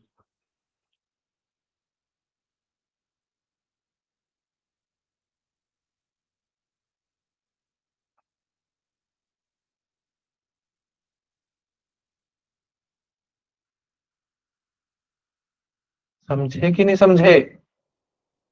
हाँ, समझे कि नहीं समझे? सर्कल समझ में आया? ऐसे ही सर्कल बनाता रहूंगा मैं इकोनॉमी में, क्योंकि ये कॉन्सेप्ट, एक चीज को पकड़ लो and you will get to the bottom of it. Investigation की तरह काम करना है हमें। इसको क्या बोलेंगे? Built in inflation. और ये एग्जिस्टिंग साइकिल चलता ही जाएगा, फिर दोबारा से workers can not afford anything, they will strike, price rise. समझे? समझे कि नहीं समझे?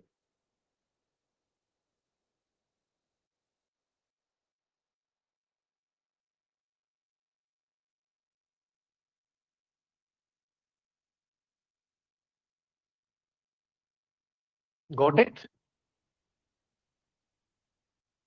स्ट्रक्चर समझ में आया? बिल्ट इन समझ में आया? डिमांड,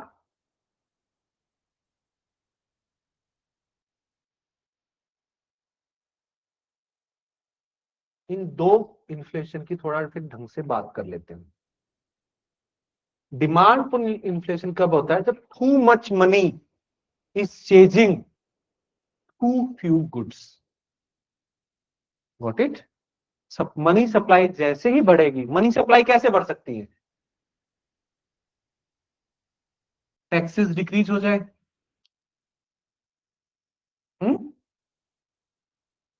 क्या? Okay,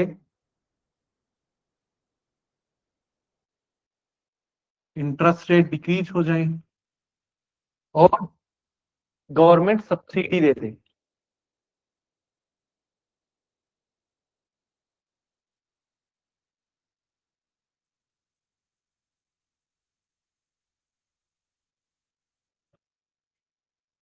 okay, understand this. Taxes कम करना एंड गवर्नमेंट को सब्सिडी देना। अब अगर टैक्सेस कम कर रही है गवर्नमेंट, मतलब उसके पास पैसा कम आ रहा है, और सब्सिडी दे रही है तो अपना पैसा दे रही है वो, तो एक तरह से ले कम रही है, दे ज्यादा। Got it? तो मार्केट में मनी सप्लाई क्या हो रही है? ऐसी चीज को मैं बोलूंगा क्या? एक्सपेंशनरी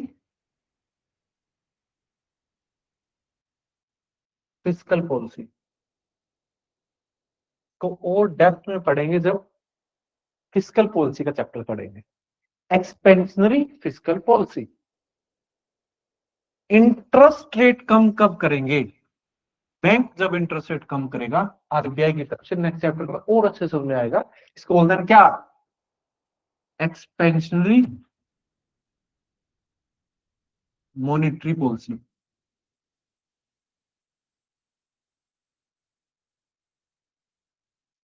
ये बात समझ में आई? आई कि नहीं आई? इस ऐसे आप समझ सकते हैं कि इन्फ्लेशन आने वाला है। तो whenever you see repo rate decrease, rate क्या है? रेपो रेट क्या है? कुछ नहीं भी कि इंटरेस्ट रेट ही है। सिंपल इतना ही समझना, अभी बाद में और अच्छे समझाऊंगा क्या है। इंटरेस्ट रेट है, मतलब एक तरह से इंटरेस्ट रेट कम कर दी, होगा कि नहीं होगा? What will happen? Money supply will increase and inflation will increase. ये पैटर्न देखना है तो किसी दिन हर क्वार्टर के बाद देखना कि आरबीआई एक्चुअल में कर क्या रही है and what are its impact on the next month, क्योंकि इन्फ्लेशन का डेटा हर महीने आता है। बात समझ में आई कि नहीं आई? हर बजट के बाद यही होता है, क्या चल रहा है देखते हैं। Got it? समझे कि नहीं समझे? और अगर इन्फ्लेशन को डिक्रीज करना है तो उसका उल्टा कर देंगे। बुझे? And the supply side inflation, the supply side inflation कब होता है? जब या तो कॉस्ट ऑफ प्रोडक्ट इंक्रीज हो जाए। कॉस्ट कैसे इंक्रीज होती है? किसी चीज को बनाने के लिए 4 चीजें चाहिए होती हैं। या तो रेंट इंक्रीज हो जाए, वेजेस इंक्रीज हो जाए, बाकी तो पता ही है आपको, कैपिटल कॉस्ट इंक्रीज हो जाए, समझे कि नहीं समझे, वगैरह वगैरह। सो डोट डोट डोट, या सप्लाई साइड शॉक्स आ जाए।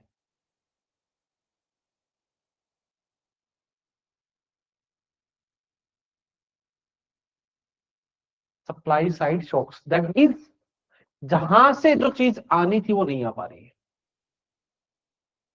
समझे कि नहीं? इसका एग्जांपल कोविड-19 वैक्सीन बोलते हैं। बिल्कुल। वैक्सीन नहीं, वैक्सीन वैक्सीन तो फ्री ऑफ कॉस्ट लगा लगभग। Oxygen cylinders, remember? Ventilator, oxygen cylinder. Ventilator तो फिर भी लाइक खुद से तो क्या ही वेंटिलेटर खरीदेंगे हम, लेकिन खुद से ऑक्सीजन सिलेंडर खरीद रहे थे। आई रिमेम्बर, मैंने ये एक दो पड़ोसियों को कहीं से जुगाड़ कर करके दिए थे, ठीक है, क्योंकि एक एक सिलेंडर 10-10 हजार 20-20 हजार में जा रहा था। एग्जैक्ट कॉमन सेंस समझ में आया? क्योंकि सप्लाई कम थी और डिमांड ज्यादा।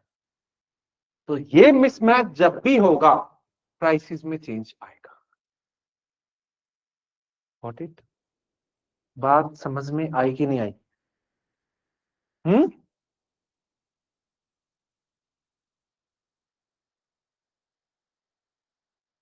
ये बेस्ड अपॉन कॉज इन्फ्लेशन के टाइप समझ में आए?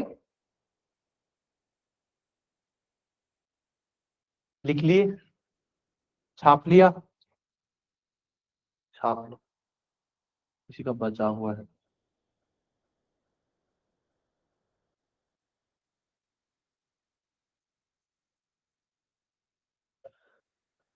नेक्स्ट लिखो या फिर छाप लो पहले।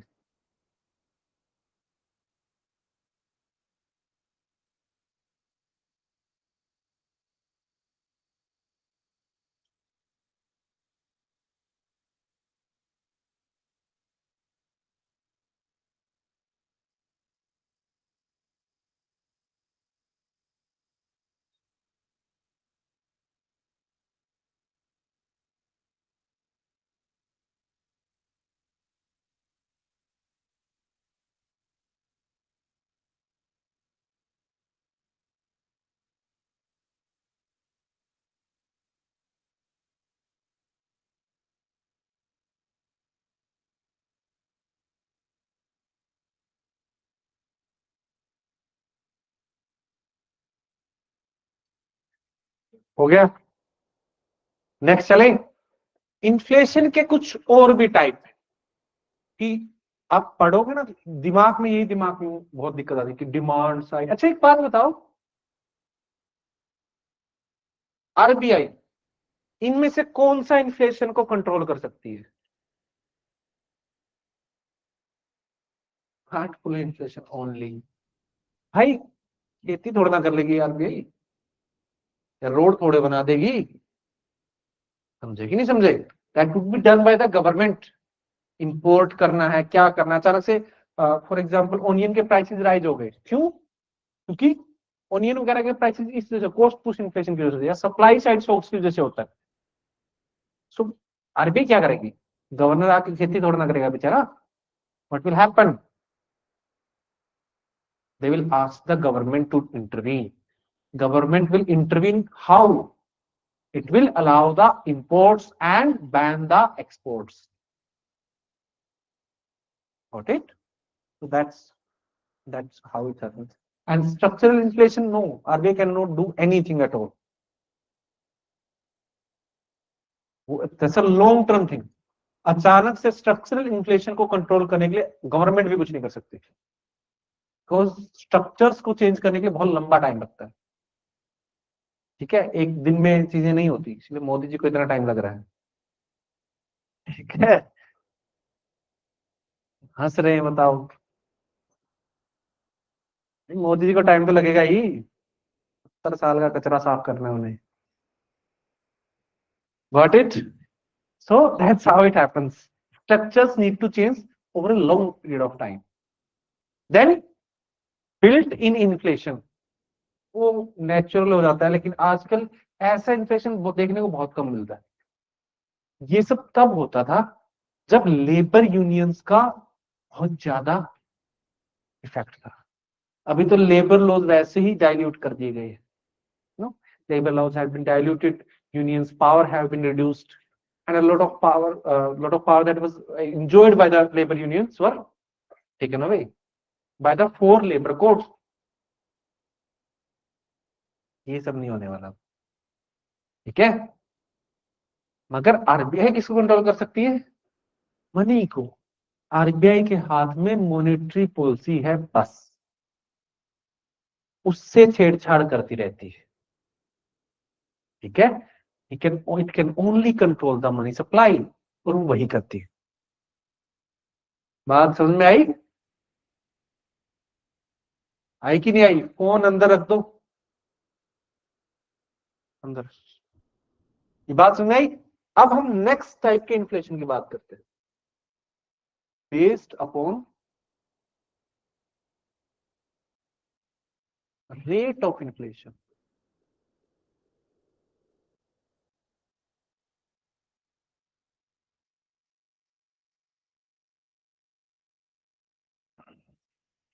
based upon rate of inflation. तो फर्स्ट थिंग इज, उसका नाम है कीपिंग इन्फ्लेशन। इसको वर्ड को देखो, क्रीप क्या करता है?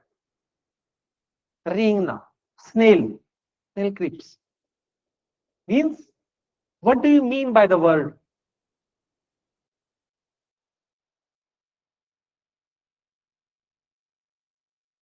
स्लो मीन्स है थोड़ा बहुत, कितना? 1 to 3% annual. This is the inflation, and this type of inflation is generally seen in developed economy.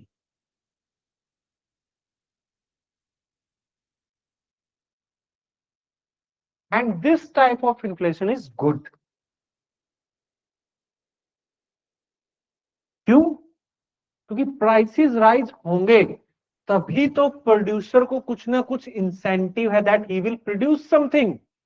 If the prices are not rising at all, why would the producer will produce anything at all? उसको फायदा क्या है? बात समझो, अगर आप एक producer हो, आप टुडे रॉ मटेरियल खरीद रहे हो और आपको लगता है कि ये रॉ मटेरियल जो मैंने आज खरीदा है ये कल कॉस्टली होने वाला है ना? इसी को तो इन्फ्लेशन बोलूंगा ना मैं, अरे है कि नहीं? Only then you will buy the raw material. Costly होने वाला है रॉ मटेरियल, तो फाइनल प्रोडक्ट भी कॉस्टली होगा, so you will be benefit, you will reap the benefits. But if you think that this raw material will be dearer, sorry, cheaper,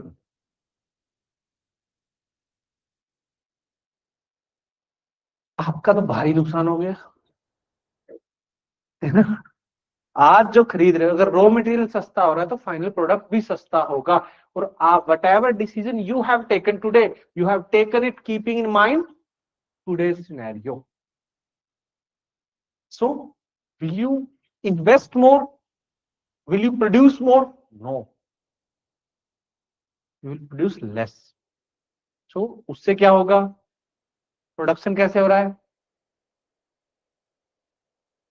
how the production is happening, हाँ, अरे production कैसे हो रहा है, अरे हाथों से हो रहा है ना, लेबर के थ्रू हो रहा है, तो there will be unemployment in the country, this is bad for everyone. So that's why we need small amount of inflation so that consumer will not suffer as well as producer will benefit. That's why this type of inflation is good for the economy, for everyone. Everyone needs this type of inflation. Got it? समझे कि नहीं समझे? And it is manageable also.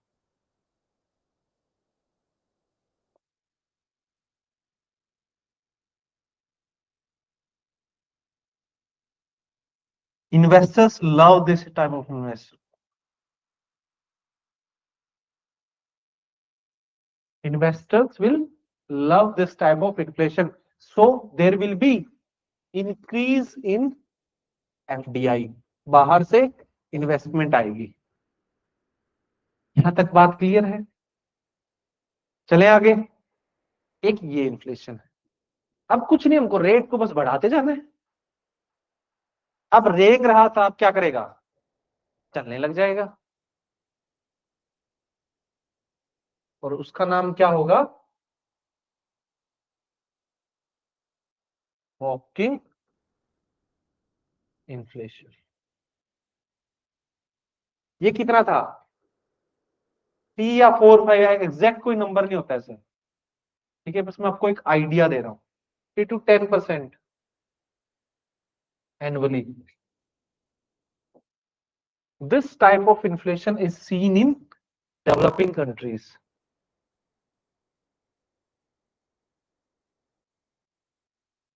और जब भी ऐसा inflation होता है तब पॉलिसी मेकर्स क्या हो जाते हैं, कंसर्न्स हो जाते हैं। क्यों क्यों कंसर्न होते हैं, हाँ हाँ, मगर दिक्कत क्या है, उनको क्या दिक्कत, उनकी जेब से क्या जा रहा है, who are the policy makers, अरे पॉलिटी पढ़ ली, अब तो बता दो, गवर्नमेंट, मिनिस्टर्स। वैसे तो सेक्रेटरी होते हैं, लेकिन इन दी एंड अकाउंटेबल कौन है, मिनिस्टर्स। और इस टाइप का इन्फ्लेशन किसको हैम्पर करेगा, कंज्यूमर्स को। In the end who will suffer, consumers. But इतना भी नहीं कि मैनेजेबल ना हो, it is still manageable, but concern है। और सिर्फ पॉलिसी मेकर्स नहीं, इन्वेस्टर्स क्या हो जाएंगे, एप्रीहेंसिव हो जाएंगे। क्यों क्यों, why investors are getting apprehensive, why, बताओ, consumer will not spend। ठीक है, ये चीज समझाने से पहले एक और नई चीज बताता हूं तुमको, इन्फ्लेशन का एक इम्पैक्ट पहले ही बता देता हूं, क्योंकि तुम अच्छे से समझ पाओ। What is inflation, general price rise, that means 1 kg, क्या लू, कौन सा प्रोडक्ट लो तुम बताओ, हाँ, आलू, ठीक है भाई, कितना पीजी में भी खाते होंगे।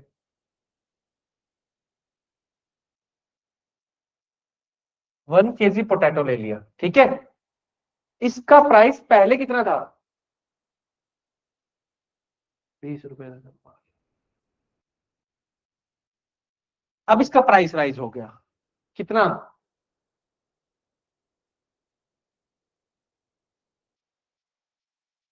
30 हो गया, 30, समझते हो कितना हो गया, 30 मीन्स 50% प्राइस राइज, 22 मीन्स कितने परसेंट प्राइस राइज, हाँ,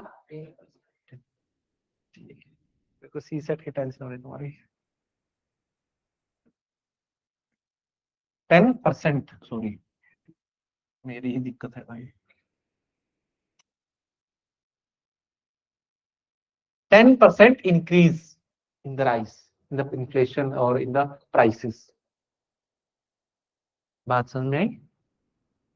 ठीक है, आप एक फार्मर या आप बाहर से एफटीआई लेके आ रहे हो, ठीक है, उससे पहले एक मुझे एक बात बताओ, 1 केजी पोटैटो पहले किसके इक्वल था? अब 1 केजी पोटैटो किसके इक्वल है? किसकी वैल्यू इंक्रीज हुई है? पहले पोटैटो के लिए जो मेरे को 20 रुपए चाहिए थे, I needed only 20 rupees to buy 1 kg of potato, now I need 22 rupees. That means I need more money, that means my value of my money has been decreased. ये बात किसकी समझ में नहीं? आगे मैडम, आगे नहीं आई? क्या हुआ उधर? आपसे ही पूछ रहा हूँ, ऐसे से करे देना आप। एक बार और बताओ, मैं ऐसे समझो, एक आदमी है कि नहीं? ये ए है, इसकी लड़ाई हो रही है बी से,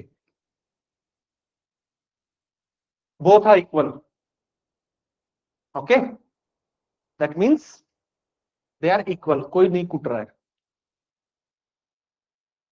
अब क्या हो गया ना, अचानक से दूध घी खा के आ गया, या मांस मछली वगैरह, you can say whatever you can say, so he got stronger, now he can not be managed by B, so from B side it takes 2%, who is stronger? A stronger हो गया ना, इतनी सी बात समझ में आई? अब ये तो हुई लड़ाई की बात, अब पैसे की बात कर लेते हैं। ए लेके आया क्या? बी लेके आया 20 रुपए, दोनों एक्सचेंज कर सकते थे, we can exchange it, that means my 20 rupees has the same value as your 1 kg of potato. Now you are not giving me 1 kg in 20 rupees, you are giving me only, ऐसे बोल दो 0 point या फिर 900 ग्राम, 10% है ना, same है ना, got it? So now your 20 rupees can only by 900 gram of potato. किसकी वैल्यू डिक्रीज हुई है? तो whenever there is inflation, और इसी को तो इन्फ्लेशन बोलता हूं मैं, whenever there is inflation there is decrease in the value of currency। बात समझ में आई? एक और तरीके से समझ लो, मनी की अवेलेबिलिटी बढ़ रही है ना, अवेलेबिलिटी बढ़ेगी तो उसकी वैल्यू, गॉट इट? बात समझ में आई? किसको नहीं आई तीसरी बार समझा दूंगा, बताओ, अरे बताओ यार, आ गई पीछे? क्या हो गया? क्या हो गया? अरे बता दो, क्या जोक था? अभी भी हंसी रहे हो, हंसी नहीं रुक रही तुम्हारी है? ये बात समझ में आई कि नहीं आई? That means inflation decreases the value of the currency, got it? अब आते हैं इन्वेस्टर्स वाली साइड पे। आप हो एक investor, you are investing 1000 rupees, got it? आज आप इन्वेस्ट कर रहे हो ये सोच के, you have already thought in mind कि भाई क्या हो रहा है, ₹1000 इन्वेस्ट करूंगा and I will get ₹100 return या फिर प्रॉफिट। प्रॉफिट के लिए तो इन्वेस्ट करते हो आप। Why would you invest anything for loss? You to invest for profit. You are clear in your mind. I will get ₹100 after 1 year. Got it? But after 1 year होता क्या है? आपको ₹100 तो मिलते हैं, but now ₹100 are equal to ₹95। एक तरह से बात करो तो ये तो ना वैल्यू का करेंसी की बात कर रहा हूं मैं। और समझे नहीं समझे? Now in other words ₹100 can only buy products worth ₹95 before. पहले जो चीज ₹95 में आती थी आज मेरे ₹100 में आ रही है। Got it? जब मैंने इन्वेस्ट किया। सो दैट मीन्स पहले ₹95 की जो वैल्यू थी आज मेरे ₹100 की वैल्यू है। दैट मीन्स एक्चुअली में तो मेरे को फायदा 95 का ही हुआ है। समझे नहीं समझे? एंड आपने तो पूरा कैलकुलेशन करके किया था, आपने उधार लेके किया था। ठीक है, समझे कि नहीं समझे? आपको किसी को 1000 या ₹1100 देने थे, ₹1100 you'll have to give it to someone else। आपके पास इंटरेस्ट भी लग रहा था, कुछ ना कुछ लग रहा था, मतलब आपने सोच समझ के किया, मगर आपको वो रिटर्न नहीं मिला जो आपने सोचा था। You are not getting the exact amount of return that you thought while investing. बात समझ में आई? आई कि नहीं आई? So that's why the investors will get apprehensive अगर इन्फ्लेशन इज वर्किंग। एप्रीहेंसिव बोला मैंने, करोगे तो अभी भी, मगर थोड़े से सतर्क हो जाओगे। You will be apprehensive, you will be concerned, you will think again। समझे? पक्का? किसकी समझ में नहीं आया? अरे शर्माओ मत, बता दो। आया आपके समझ में? Why investors are getting apprehensive? हाँ? Yes, इन्वेस्टमेंट रिस्क इंक्रीज हो गया। रिस्क कैसे इंक्रीज हो गया?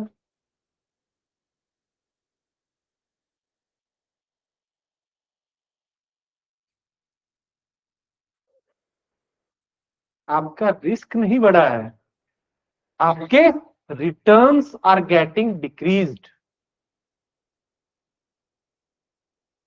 क्या इतनी सी बात समझ में आई?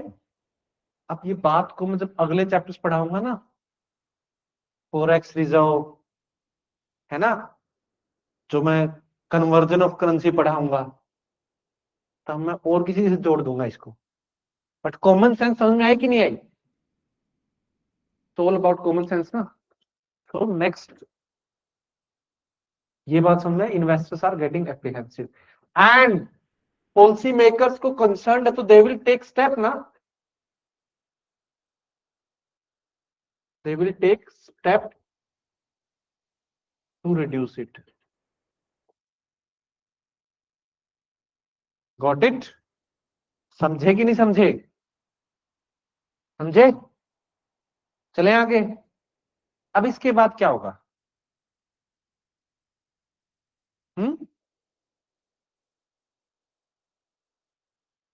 चल दिया इन्फ्लेशन, तो अब क्या करेगा इन्फ्लेशन? भागेगा। और भागेगा कैसे? तुम्हें लगता है तुम्हारी स्पीड से भागेगा?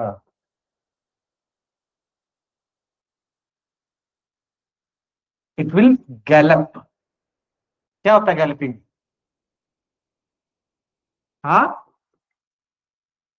क्या? more than 10% of inflation। अरे ये मत बताओ, वर्ड बताओ। गैलप कौन करता है? कौन सा जानवर गैलप करता है? हॉर्स। इंसान के भागने को हम भागना बोलते हैं। जब घोड़ा भागता है we call it Gallup.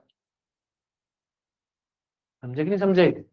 So that means inflation is galloping, इंसान की स्पीड से नहीं, घोड़े की स्पीड से। That means more than 10%। Generally books में 10 to 15 लिखा होगा, 50 लिखा होगा, मगर ऐसा जरूरी नहीं है। 10% के ऊपर कुछ भी हम 50 की बजाय 60 भी हो सकता है, उसमें क्या है? That's not a rigid criteria, तो कोई लॉ नहीं है, फिजिक्स नहीं है।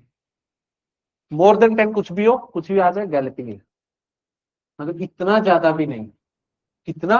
ये जो what ever inflation this is annual inflation.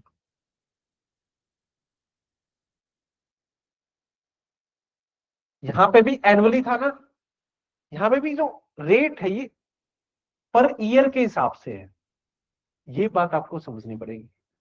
अगर एक महीने में 50% बढ़ गया तब तो बहुत दिक्कत है कि नहीं? कि this is increasing annually. What will happen? ये कंसर्नेबल चीज है या अच्छी चीज है? किसको कंसर्न होगी? कंज्यूमर्स को तो होगी और किसको होगी?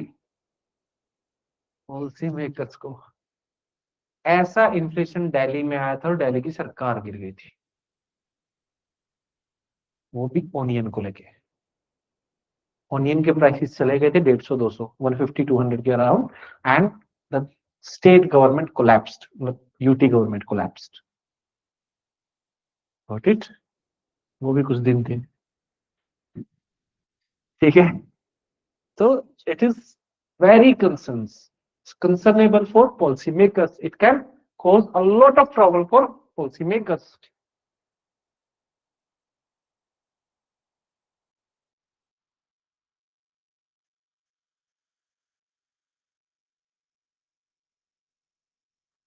इन्वेस्टर्स के ऊपर क्या होगा?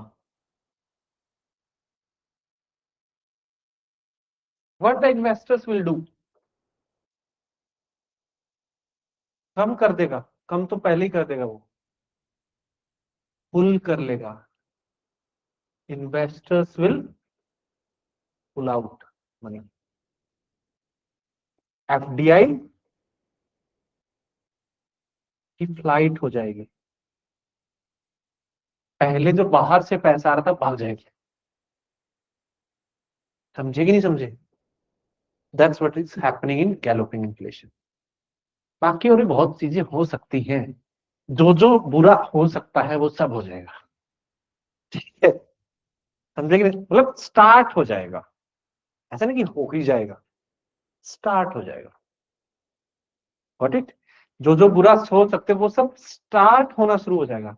एकदम हो जाए जरूरी नहीं है, बट माइट बी पॉसिबिलिटी कि होना स्टार्ट हो जाए। Got it?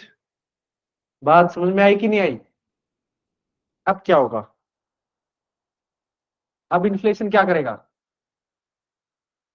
अब पागल हो गया है। अभी तक घोड़े की तरह भाग रहा है, अब लेकिन घोड़े के ऊपर लगाम है।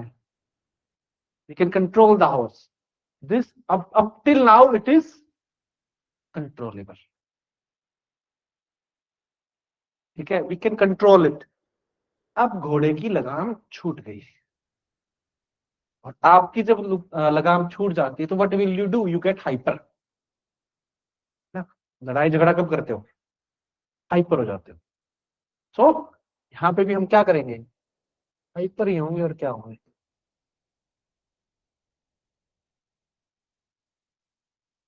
Hyper inflation. अब इन्फ्लेशन बेलगाम का घोड़ा हो चुका है, it will not stop.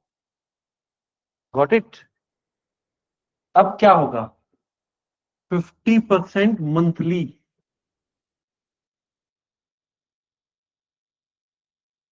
Decrease होना स्टार्ट हो जाएगा।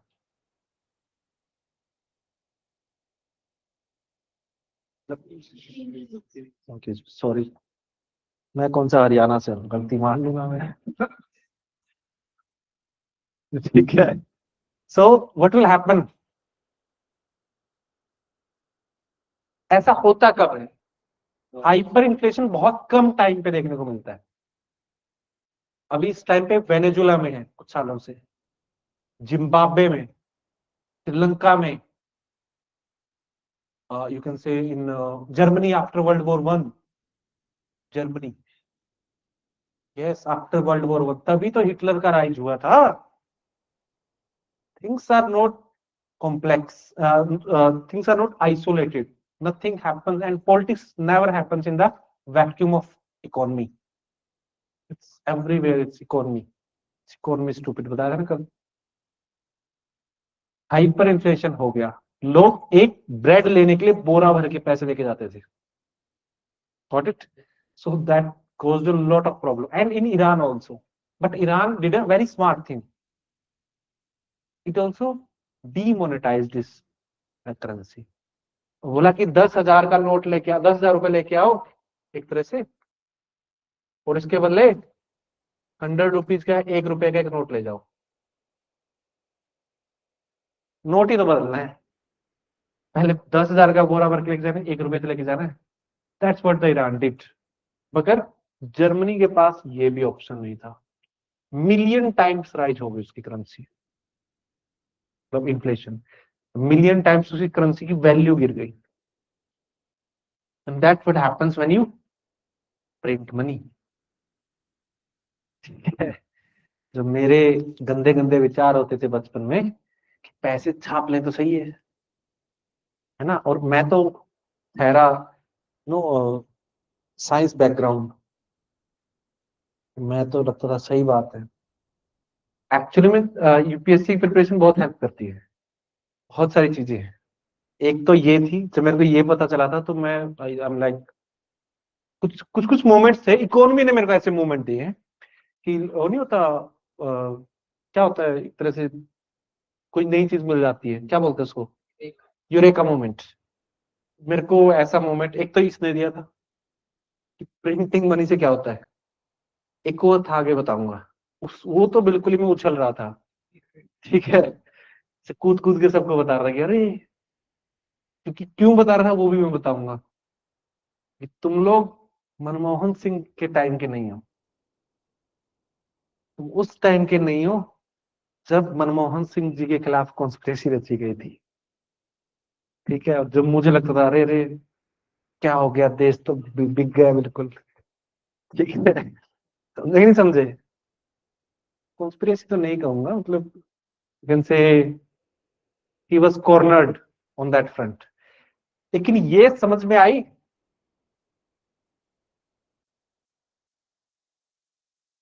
To things, first hyper supply shocks, like in Sri Lanka. What happened Sri Lanka was an interesting case. What they did is they used to import fertilizer from India, chemical fertilizers, but the Rajapaksa government was very friendly with China, and China did not like that Sri Lanka have a good friendly relations with India. So what they did, they bribed the Rajapaksa government and said, don't import it from India, we will give you organic fertilizer, go on natural farming, go on organic farming. Immediately shift from chemical farming to organic farming. And politicians are, they are never a patriotic. No politician is patriotic in nature. Okay, they are the worst kind. They did what exactly China said to them. They banned the chemical fertilizer from India and imported organic fertilizer from China. What will happen? The productivity of the food crops will shrink. Not shrink, it will crash immediately. Because right now the soil fertility is very low. It needs chemical fertilizer. You can change it to organic farming over a long period of time. But immediately the production and productivity will crash. What will happen? There will be shortages of food crops in the country. food shortages will lead to what? Inflation. Hyperinflation came. और लोगों को इतना दबाओगे, लोग क्या करेंगे? Revolt. I think आप लोगों ने तो बहुत सारे इस टाइम, मतलब मैंने नहीं देखे थे उस टाइम पे. अब जितने रेवोल्यूशन तुम लोगों ने देख लिए, है ना, श्रीलंका, बांग्लादेश, नेपाल, अब चलो ये तो वेनेजुएला का तो क्या ही revolution. But these are the revolutions happening around India. So that's what happened, and this is very concern for India. Things we never like you are going into the bureaucracy. You should not be revolutionary. You should bring the change, but approach should be piecemeal, slowly. Revolution means changing the roots. You are changing it from the roots. उखाड़ दो system को, उसको बोलते हैं revolution. ठीक है? No, things are different from Aristotelian perspective. I mean, it is small changes in revolution, but from Marxian perspective, the change of the entire structure change is called revolution. And from a bureaucratic point of view, you are not supposed to do the holistic change. You are supposed to do the change, but in a piecemeal manner, small steps, gradual changes. And if things are changing so fast around India, that means it's not in our control. And if something is happening around you that is not in your control, that's a bad thing, especially for a big power like India. ठीक है? कोई हमारे खिलाफ भी वो काम चल जाए, एटलीस्ट हमारे कंट्रोल में तो है कि हमें पता तो है क्या हो रहा है. But revolutions are the things that are not in control of anyone. It's chaos, अराजकता होती है. You cannot control it. That means we do not like it. It's our policy failure. मोटे मोटे कंट्री को तो हम ऐसे ठीक कर देने चाहिए थे. And we did. Why? If Sri Lanka took steps against India, then also we gave $4 billion to them. Why did we do it? To bring order in our neighborhood. Yeah. So Sri Lankan change was different, and Bangladesh change was different. That's why we did not give that much help to Bangladesh. We did, but not as compared to Sri Lanka. That was a different. So first is hyper supply shocks. This also happens by another thing. Note example Sri Lanka. Second is sanctions that worked on Venezuela. What US did was it applied economic sanctions. That means it and Venezuelan economy is mostly predominantly it was an oil economy. That means they were more focused on oil and importing other things. In the end, they were beneficial by that. So when US applied sanctions on Venezuela, what Venezuela did, it could not do anything at all. So the supply was cut off, and it went into hyperinflation. Second thing is printing money. There were only two fools who did it. Germany after World War I and Zimbabwe in 90s. इन्होंने किया वो एक अलग था. इनके reason अलग थे विचारों के. इनके रीजन्स वर फाउंड इन थोड़ी सी वर्ल्ड हिस्ट्री तुमने पढ़ी ली होगी ना. Why did they did it? What happened in Treaty of Versailles?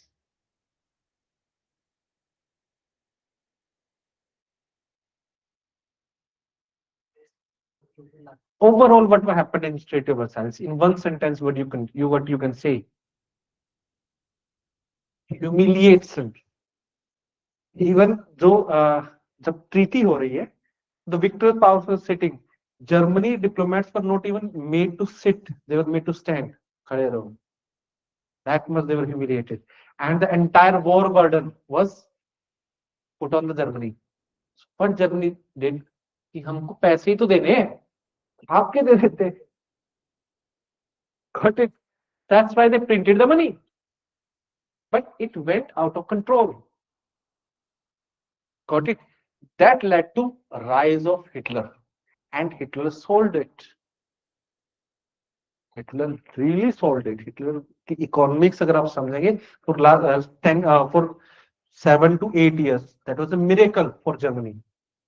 From ruins, he rose Germany to the superpower, level of superpower, the level of USSR, the level of UK. No single country could defeat Hitler. No single country. USSR, automatically USSR defeated him, but with Pyrrhic victory. He sacrificed a lot. US did not defeat him. In India, छोड़ो. Zimbabwe was another condition. Let it be. So these are the two things that led to hyperinflation. That means inflation is getting out of control. We cannot control it right now. We need radical changes. Like generally, it requires demonetization, rolling back of the currency, changing the currency. These kind of steps we need to take. Otherwise, so much money is in the market, we cannot solve it at all. Got it? So these are the kind of inflation. ठीक है? This is inflation and its types. Up, I think we should take a break and then we'll read it further. Huh? Calculation of inflation, how to control inflation. Okay, बहुत सारी चीजें हैं. Different special terminology related to inflation. पढ़ते हैं. Let's meet on 4 o'clock.